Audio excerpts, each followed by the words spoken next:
Hello, I'm Daniel, and welcome to the Emunah Project. We here at the Emunah Project are continuing in our series of videos with respect to information, inspiration, education, guidance, advice to Noahides, converts, and returnees to Judaism. And I want to focus on an interesting verse in the book of Leviticus, chapter 6, verse 5, where it says, "The fire on the altar," this is the outside altar, "shall be kept burning on it and shall not be extinguished." In other words, once the fire in the Mizbayach, the altar, is up, you can't put it out. You can't throw water on it. It has to burn itself out. You can't extinguish it. Chazal, our sages, in Pirkei Avos, the Ethics of the Fathers, chapters 5, verse 5, go even further. Not only did we not put it out, but it burned so that even the rain wouldn't put it out. In the temple, the altar upon which the animal pieces were burned was exposed to the elements. It was out in the open. And it says, even though there was torrential downpour, it wouldn't put the fire out. A very perceptive young lady mentioned to me once that this seemed to her to be a weird miracle.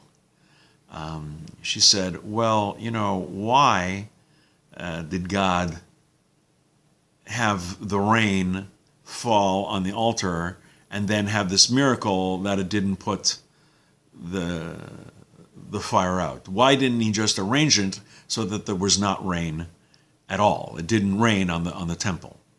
She thought that was odd. And as often is the case, she wasn't the first person to ask this question. Many people have offered various theories, various lessons we can learn. The one I mentioned was from Rav Yitzhak Bonim, who says there's a valuable lesson here. That what you had are two elements, fire and water, which are opposites. They can extinguish each other. You have enough water, you'll put out the fire. Not enough water, the fire dries up and consumes the water. But what we have here, the miracle of the water, the rain falling on the Mizbayach, on the burning altar, is that what we had here was like a cooperation between the elements. The water and the fire both cooperated contrary to their nature so that things would not be extinguished. The water would not put out the fire would continue to burn despite the water.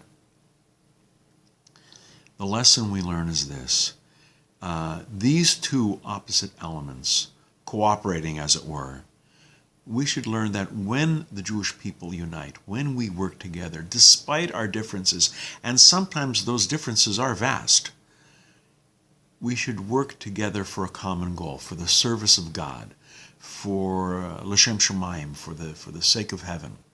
And despite our differences, and sometimes because of our differences, we all have, please God, the common goal, the service of God, the service of the Jewish people, our common mission of Torah and mitzvahs.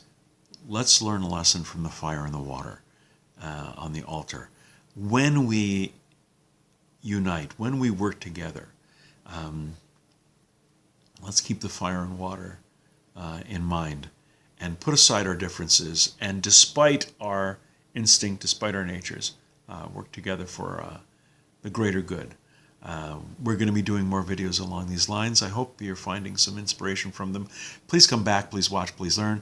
And until next time, on behalf of the Emunah Project, I'm Daniel, and thank you too much.